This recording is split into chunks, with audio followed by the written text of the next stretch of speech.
El Pozo de la Muerte. Douglas Preston y Lincoln Chell. Capítulos 45 y 46. Clay, con los brazos doloridos de aferrar el timón, intentaba ver en la oscuridad. El barco se sacudía con cada arremetida de las gigantescas olas y el agua barría la cubierta. La timonera se cubría de blanca espuma y el pesquero comenzaba su mareante descenso. Por un instante se producía un repentino silencio y parecía que el viento hubiera cesado. Pero después la nave se elevaba con la siguiente ola y el ciclo comenzaba otra vez. 10 minutos antes había intentado encender el reflector de proa, pero se habían fundido algunos plomos y prácticamente carecía de electricidad. También las baterías de reserva estaban agotadas. Clay debería haberlas inspeccionado antes de hacerse a la mar, pero no lo había hecho. Había estado demasiado ocupado con otras cosas. Un rato antes, y sin previo aviso, el Cerberus había levado anclas y había zarpado, ignorando su sirena. Clay lo había seguido un trecho, sacudido con violencia por el oleaje, y había gritado sin que le hiciera ningún caso, hasta que el gigantesco barco desapareció en la oscuridad. Miró alrededor, evaluando su situación. Ahora se daba cuenta de que había cometido un grave error al seguir al Cerberus. Si no les habían prestado atención antes, mucho menos iban a detenerse ahora que estaba solo. Además, fuera del abrigo de la isla Ratchet, el océano parecía hervir. La corriente del este chocaba con la corriente de resaca y se producía una violenta marejada. El Loran tampoco funcionaba, y el único instrumento de navegación que le quedaba era la aguja de marear de la bitácora.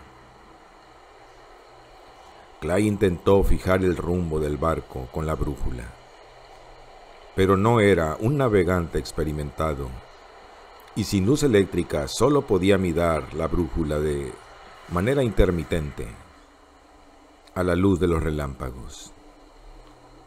Tenía una linterna en el bolsillo, pero necesitaba ambas manos para llevar el timón. Desde donde estaba era imposible ver el faro de Barnhead, y el ruido del viento y de las olas eran tan fuerte que tendría que estar prácticamente encima de la boya sonora para oírla. Aferrado al timón, se preguntó con desesperación qué hacer. La isla Ratchet estaba a menos de 1 kilómetro.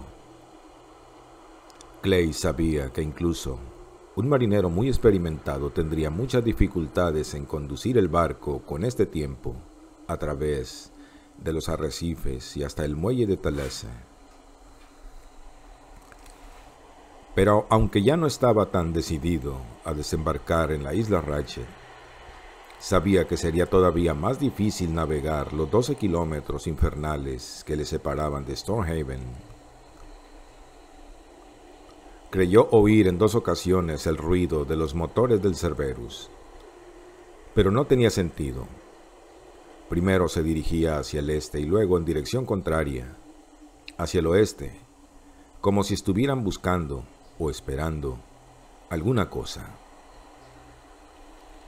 Miró la brújula a la luz de un relámpago, sin soltar el timón, mientras el barco descendía una vez más tras haber remontado una gigantesca ola. Corrigió ligeramente el rumbo, dirigiéndose casi directamente a alta mar. El barco arremetió contra otra ola, y un muro de agua se alzó ante la proa, más y más alto, y Clay se dio cuenta de que la corrección había sido un error. La ola barrió la cubierta y la cabina del timón, y todo el barco se vio arrastrado en un remolino demoledor. La tremenda fuerza del agua arrancó una de las ventanas de su marco, y el agua azotó a Clay. Le dio tiempo apenas para abrazarse con más fuerza al timón y resistir el golpe. El barco se sacudió y descendió más y más en la cima hirviente, y cuando Clay ya pensaba que se iba a pique definitivamente, sintió que volvía a subir.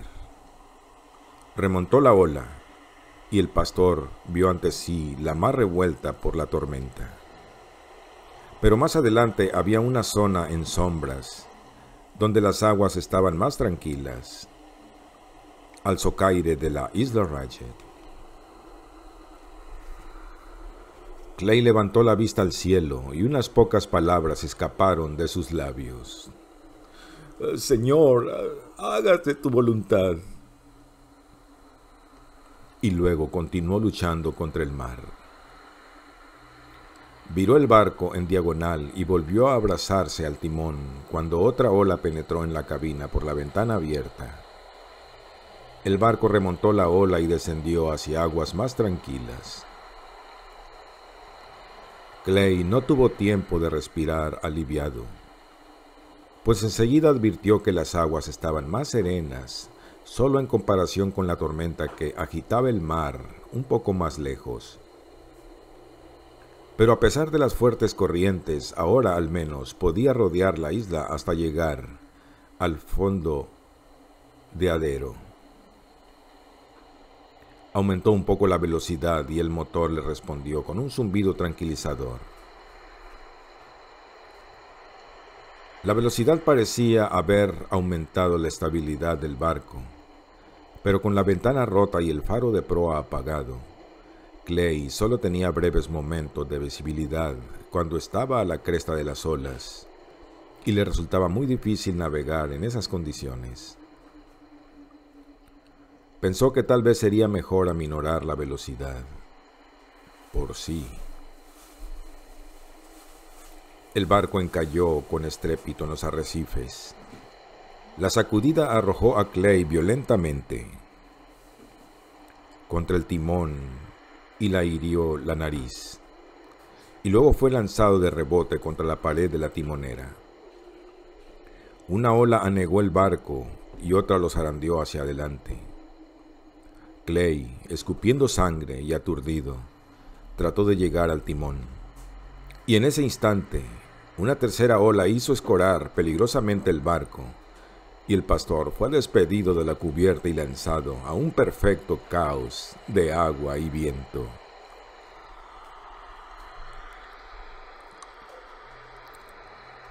Hatch entró en el Plain Jane, en el canal del puerto. A sus espaldas se oía la sinfonía de las cuerdas golpeando contra los mástiles de los barcos, que se agitaban histéricos en sus amarraderos. El viento era frío y el cielo estaba cargado de agua. Hatch había visto mares como este en su infancia, pero nunca había sido tan imprudente como para aventurarse a navegar en ellos. Echó una última mirada a la costa y luego aceleró. Pasaron junto a los carteles flotantes. Velocidad máxima, 10 kilómetros por hora. Y no levantar olas.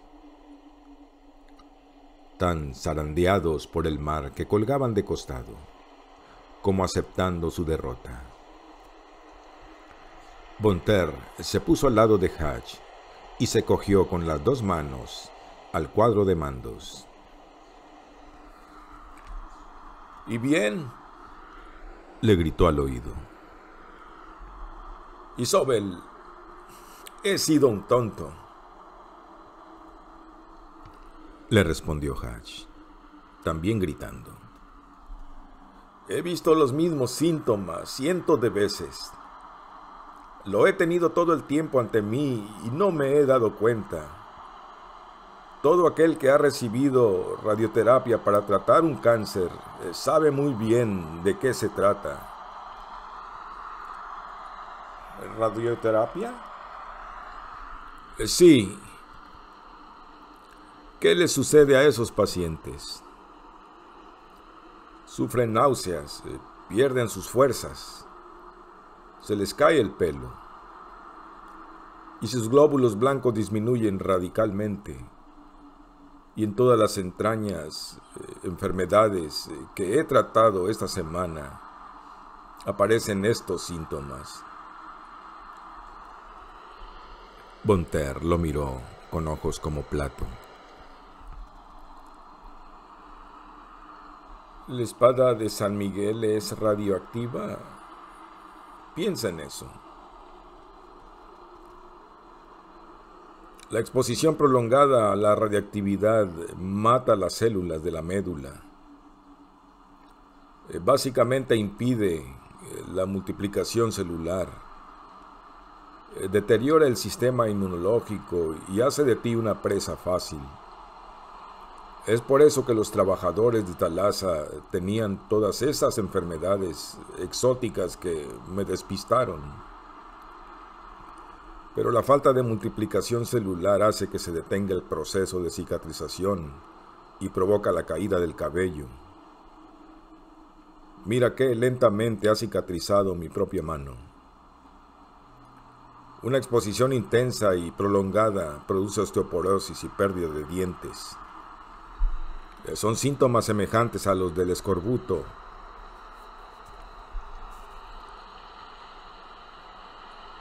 Y la radioactividad podría explicar también los problemas con los ordenadores.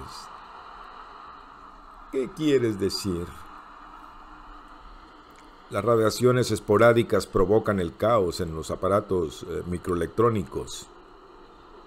Von Terr miró fijamente a Hatch, el rostro mojado por la lluvia y el agua de mar. Pero, ¿por qué vamos a la isla con esta tormenta infernal? Lo único que sabemos de la espada es que es radiactiva. Siempre ha estado guardado dentro de un estuche de plomo y aún así ha matado a todos los que se les han acercado en los últimos 700 años. Solo Dios sabe lo que podría suceder a Neidelman si la sacara de su cofre. No podemos permitir que lo haga. Cuando el barco salió del socaire del Burnhead, las olas golpearon el casco del Plain Jane con fuerza brutal. Hatch aminoró la marcha y giró el timón para enfrentarse al revuelto mar en diagonal. El aire estaba lleno de agua pulverizada y espuma. Hatch miró la aguja del marear, corrió el rumbo y examinó el Loran. «Pero, ¿de dónde ha salido esa espada?», preguntó Von Terr, cogida con las dos manos a la borda, la cabeza gacha para evitar la lluvia. «Solo Dios lo sabe. Pero sea lo que sea, está caliente como el infierno. De todas formas, yo no quiero...» Hatch se interrumpió. Frente a ellos, en la oscuridad y más alta que el barco, se veía una línea blanca. Por un momento se preguntó si sería una nave muy grande. «Jesús», murmuró, sorprendido por la tranquilidad de su propia voz. «Mira eso». No era un barco. Hatch se dio cuenta, con horror, de que era la espumosa cresta de una ola inmensa. «¡Ayúdame a aguantar el timón!», gritó. Von Terr cogió el timón con las dos manos mientras Hatch se ocupaba del acelerador. El barco se elevó casi en vertical mientras Hatch aumentaba la velocidad, en un esfuerzo de mantenerlo a flote. Cuando los golpeó la cresta de la ola, se produjo una explosión de blanca espuma y se oyó un sordo rugido. Hatch contuvo el aliento y se preparó para resistir la masa de agua. Por un instante el barco pareció suspendido dentro de la ola, y luego se liberó de repente y flotó sobre la cresta con un violento movimiento en tirabuzón. Hatch disminuyó la velocidad, y el Plain Jane descendió al seno de la ola. Hubo un instante de rara calma, con el barco protegido en la hondonada entre dos olas, y luego se alzó otra vez ante ellos una nueva muralla de verde agua, coronada de espuma. Cuando dejemos atrás la isla Gret, será aún peor, gritó Hatch. Von Terr no se molestó en responderle, aferrada al timón mientras otra ola zarandeaba el barco. Hatch miró la pantalla del Loran y vio que una corriente los arrastraba hacia el sudeste a una velocidad de 4 nudos. Corrigió el rumbo para compensar, con una mano en el acelerador y la otra en el timón. El profesor tenía razón, gritó Hatch. Yo no habría podido arreglármela sin ti.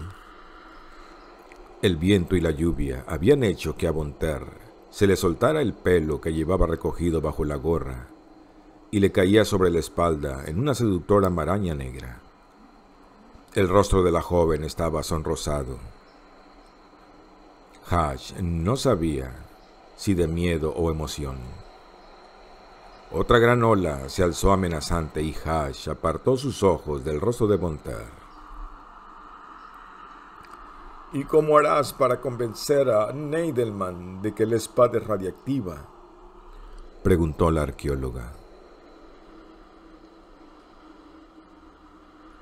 Cuando instalaron la consulta, compraron toda clase de aparatos, entre ellos un radiómetro que es un medidor de radiaciones usado por los radiólogos. En otras palabras, un contador Geiger de alta tecnología. Yo nunca lo puse en marcha. Si lo hubiera hecho, me habría vuelto loco. Todos esos excavadores enfermos que salían del pozo cubiertos del lodo radiactivo. No importa cuánto desee Neidelman la espada, no podrá negar la evidencia del radiómetro. Hatch oía a estribor, por encima del ruido del viento y de su propia voz, el golpear distante de las olas en los acantilados de la isla Gret. Cuando la dejaron atrás, aumentó la fuerza del viento. Ahora podía ver una gigantesca línea blanca, mucho más grande que cualquiera de las olas anteriores, que se alzaba amenazante sobre el Plain Jane. El barco descendió en la silenciosa hondonada y volvió a subir. Hatch, con el corazón retumbándole en el pecho, aceleró tan pronto como sintió que la ola comenzaba a elevarlos otra vez. ¡No te sueltes!, gritó cuando los alcanzó la cresta de la ola y apuntó la proa directamente hacia la rugiente masa de agua. El Plain Jane fue lanzado con violencia al interior de un extraño y tenebroso mundo donde no había límites entre el aire y el agua. Y luego, de repente, ya estaban fuera. Pero cuando descendían a la hondonada entre dos olas, Hatch vio una segunda línea blanca que surgía de la oscuridad, rugiendo como un monstruo enloquecido. Hizo un esfuerzo para contener el pánico, de modo que la última ola gigante no había sido un fenómeno aislado, y todo iba a seguir igual durante los próximos 6 kilómetros. Comenzó a sentir una sensación ominosa con cada sacudida del barco. Era una vibración rara, un tirón en la rueda del timón. Era como si el barco fuera de repente mucho más pesado, como si llevara un exceso de lastre. Le echó un vistazo a la proa, a la popa. Las bombas de sentina habían funcionado a tope desde que dejaron el puerto. Pero el viejo Plain Jane no tenía un medidor de agua y no había manera de saber cuánta agua había en la bodega sin medirla uno mismo. ¡Isobel!, gritó, agarrado al timón y afirmándose con los pies en las paredes de la caseta. Ve a la cabina de atrás. Abre la escotilla metálica del suelo y dime cuánta agua hay en la bodega. Von Terr se quitó con la mano el agua de la cara e hizo un gesto de asentimiento. Cruzó luego a gatas la timonera y abrió la puerta de la cabina. Salió poco después y anunció: Está llena hasta la cuarta parte. Hatch soltó un taco. Debían de haber golpeado contra algo que había abierto una brecha en el casco. Y en medio de aquel oleaje no había percibido el impacto. Miró la pantalla del Loran. Estaban a 4 kilómetros de la isla. Ya no podían volverse atrás y posiblemente estaban aún demasiado lejos de la isla para conseguir llegar. «Coge el timón», gritó. «Voy a examinar la lancha». Aferrándose con todas sus fuerzas a la regala, se arrastró hasta la popa. La lancha aún iba detrás, flotando como un corcho atado a una cuerda. Estaba relativamente seca, pues el Plain Jane la había protegido del mar. Pero, seca o no, Hatch rogó a Dios que no tuvieran que usarla.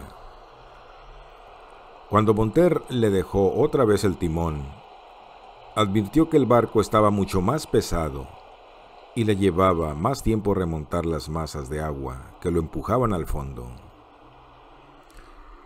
«¿Estás bien?», le preguntó Von Terr.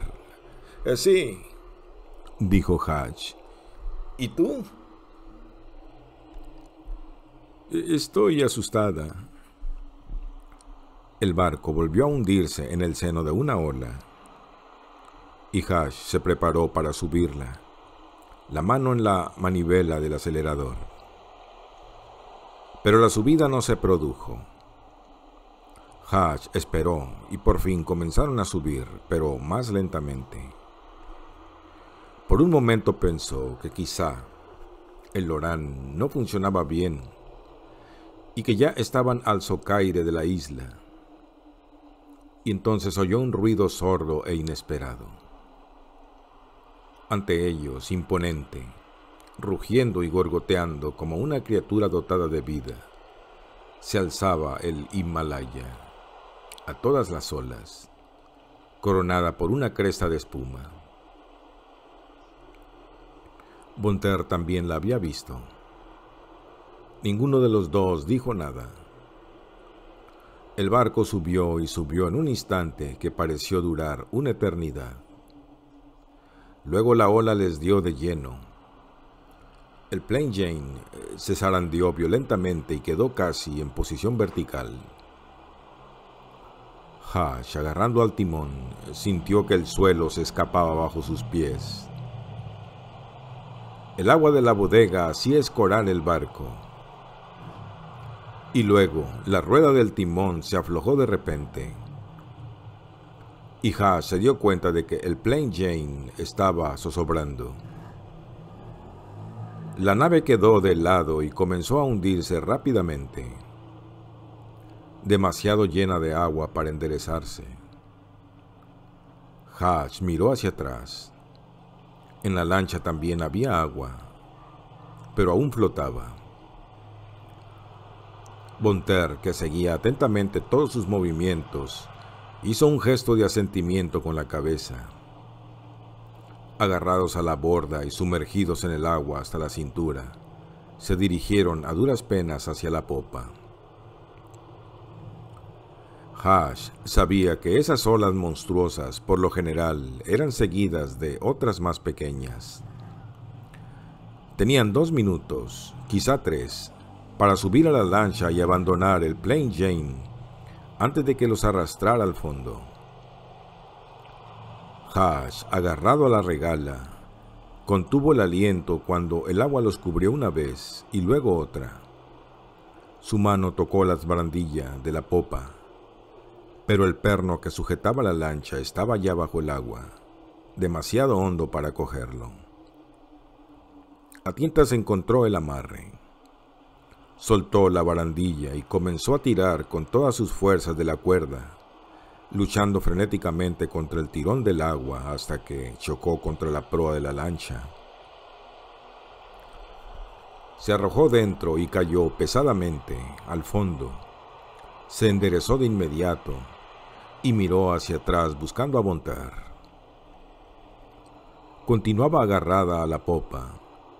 El Plain Jane estaba casi completamente sumergido.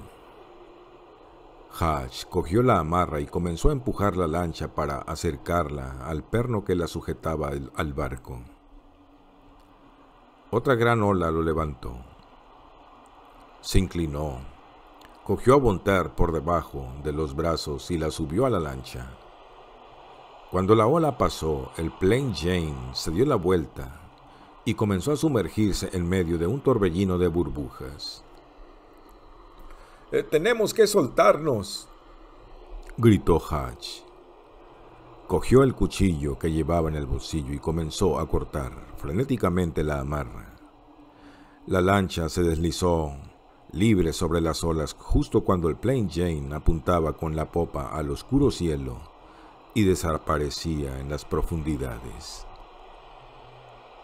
Bonter, sin detenerse a pensarlo, cogió el achicador y comenzó a trabajar rápidamente para achicar el agua de la lancha.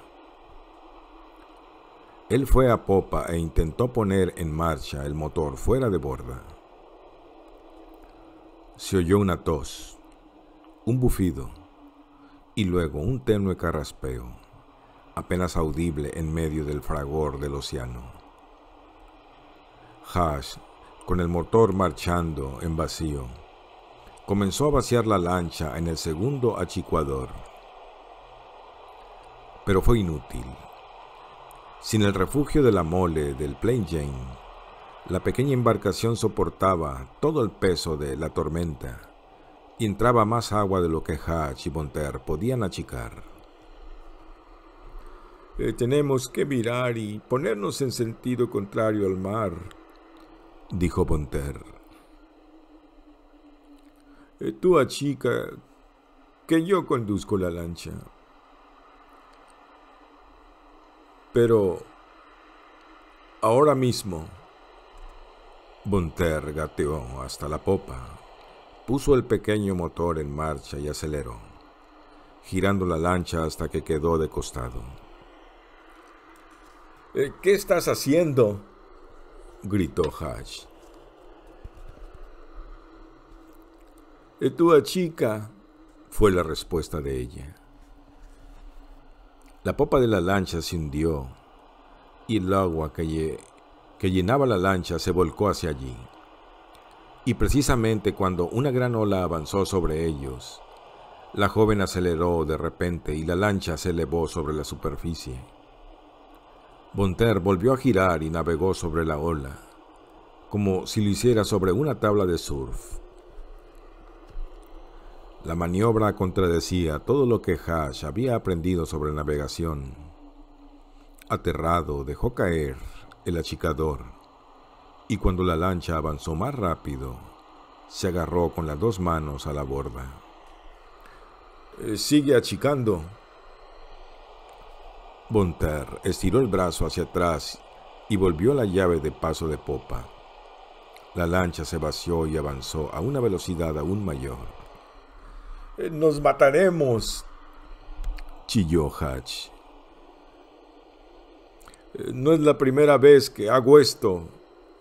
Cuando era niña, hacía surf. Pero no con estas olas. La lancha pasó rasando entre las dos olas y la hélice emitió un desagradable chillido cuando comenzaron a ascender por el lomo de la ola siguiente. Hatch, echado en el fondo de la lancha y agarrado a los dos lados, se dijo que debían ir a una velocidad de por lo menos 20 nudos. «Agárrate bien», gritó Monter. La lancha se deslizó de costado, saltó por encima de la cresta espumosa y quedó por un instante suspendida en el aire ante el horror de Hatch. Luego descendió sobre el lomo de la ola y recuperó el equilibrio. ¿No puedes ir más despacio? Esto no funciona si se va más despacio. Hay que hacer planear la lancha. Pero no vamos en dirección a la isla. No te preocupes. En unos minutos daré la vuelta. Hatch se sentó en la proa.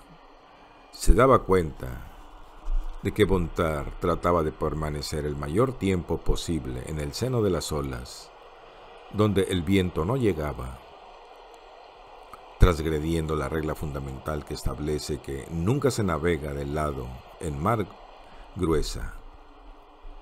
Con todo, la velocidad mantenía la lancha estable y le permitía a Monter buscar el mejor lugar para cruzar las olas. Y otra gran ola se alzó ante ellos. Monter hizo gritar bruscamente el timón. La lancha saltó sobre la ola y la joven aprovechó para virar en redondo mientras descendían. ¡Santo Dios!, gritó Hatch y se agarró desesperadamente al asiento. El viento perdió fuerza cuando por fin estuvieron al socaire de la isla. Aquí ya no aparecían las grandes olas de mar abierto, pero las aguas estaban muy revueltas y era muy difícil navegar con la pequeña lancha. ¡Retrocede!, gritó Hatch. La corriente de resaca nos va a empujar lejos de la isla. Ella comenzó a contestarle, pero se interrumpió. Mira las luces, gritó. A unos 300 metros el Cerberus parecía surgir de la tempestad, y las poderosas luces del puente y de la cubierta horadaban la oscuridad. Ahora giraba hacia ellos, como una blanca imagen salvadora, serena en medio del caos circundante. Hatch pensó que quizá los habían visto. Sí, era evidente que sí. Sus instrumentos debían de haber captado el naufragio del Plain Jane, y ahora venían a rescatarlos. ¡Aquí! ¡Estamos aquí!, gritó Monter agitando los brazos. El Cerberus aminoró la marcha y se situó a babor de la lancha. Por un instante la gran masa del barco los protegió del viento y las olas. ¡Abran las escotillas de abordaje!, gritó Hatch. Esperaron unos instantes en silencio. El Cerberus continuaba inmóvil y silencioso. ¿Vas y base?, se impacientó Monter. Nos estamos congelando. Hatch oyó el zumbido de un motor eléctrico. Miró hacia la escotilla de entrada y esperando que se abriera, pero continuó cerrada e inmóvil. Un relámpago los iluminó fugazmente. Hatch creyó ver una figura solitaria que los miraba desde el puente de mando. El ruido del motor continuaba, y Hatch vio entonces que el cañón lanzarpones de cubierta giraba para apuntarles. Von Ter, desconcertada, también lo estaba viendo. «Grande merda du Nord», masculló. «Da la vuelta rápido», gritó Hatch. Von Ter viró a estribor. Hatch vio por el rabillo del ojo un destello de azul. Se oyó un silbido y luego algo cayó ruidosamente al agua delante de ellos. Le siguió un estallido y una torre de agua se alzó a 6 metros de la lancha, la base iluminada por un feo color naranja. «Nos han disparado con un arpón explosivo», exclamó Hatch. Hubo otro flash y otra explosión aterradoramente cercana. La pequeña lancha cabeceó violentamente. Se alejaron del Cerberus y comenzaron a navegar otra vez en aguas revueltas. Hubo un estallido delante de ellos cuando otro proyectil dio en el agua. El agua les golpeó la cara. Cayeron de espaldas y estuvieron a punto de irse a pique. Von Ter, sin decir una palabra, volvió a girar y se dirigió directamente hacia el Cerberus. Hatch se volvió para gritarle que no lo hiciera, pero se dio cuenta entonces de lo que ella se proponía. En el último momento la joven hizo girar la lancha y la puso de costado, cuando ya golpeaban el casco del barco. Ahora estaban a la sombra del Cerberus, demasiado cerca para que pudieran atacarlos con el cañón lanzas arpones. «Pasaremos a toda velocidad junto a la popa y escaparemos», explicó Von Ter. Hatch se inclinaba hacia adelante para achicar el agua, cuando vio en el agua una estrecha línea que se dirigía hacia ellos, restallando y zumbando. Curioso, se irguió para verla mejor. La línea llegó a la proa de la lancha y la punta de la embarcación se desvaneció en medio de una nube de aserrín y humo. Hatch miró hacia el Cerberus y vio a Streeter que se inclinaba sobre la borda con un arma en la mano. La reconoció. Era una flechette y le estaba apuntando. Antes de que Hatch pudiera decir nada, Von Ter aceleró violentamente. Se oyó un ruido parecido al que haría una máquina de coser infernal, y un disparo de flechette hendió el agua en el lugar donde habían estado un segundo antes. Después dejaron atrás el Cerberus y ahora estaban de vuelta en medio de la tormenta, con la lancha cabeceando y el agua azotando la destrozada proa. El Cerberus, con un rugido de sus poderosos motores, comenzó a dar la vuelta. Von Ter aceleró al máximo y por poco vuelca al girar en dirección al muelle de la isla Ratchet. Pero en aquel mar tan borrascoso, la pequeña lancha no podía competir con la potencia y la velocidad del gran barco. Hatch vio que el Cerberus comenzaba a acortar la distancia que los separaba. Un minuto más y les cortaría la entrada a la isla, interponiéndose entre ellos y la cala donde se encontraban los muelles. «Ve hacia los arrecifes. Si te montas sobre una ola, podrás pasar por encima. Esta lancha apenas si tiene 30 centímetros de calado». Von Ter corrigió el rumbo de la lancha. El Cerberus continuaba acercándose, inexorable, en medio de la tormenta. «Engáñalos. Hazle creer que cambiaremos el rumbo cuando lleguemos a los arrecifes». Von Ter llevó la lancha paralela a los arrecifes, justo afuera de la rompiente. «Cree que ya nos ha cogido», dijo Hatch cuando el Cerberus giró para seguirlos. Se oyó otra explosión y por un instante Hatch respiró agua salada. Miró hacia abajo y vio que un arpón les había volado media borda a babor. Pasa los arrecifes con la próxima ola. No tenemos otra escapatoria, gritó. Continuaron en paralelo los arrecifes durante un instante, hasta que Hash gritó: ¡ahora! Cuando Bonter lanzó la destrozada lancha al hirviente remolino de agua que cubría los arrecifes, hubo otra gran explosión. Hash oyó un extraño crujido y fue arrojado violentamente fuera de la lancha. Se debatió en aquel caos de aguas revueltas, trozos de tablones que flotaban y rumor sordo de burbujas. Sintió que se hundía, que algo lo atraía hacia el fondo del mar, y tras unos breves momentos de terror, comenzó a sentirse muy tranquilo.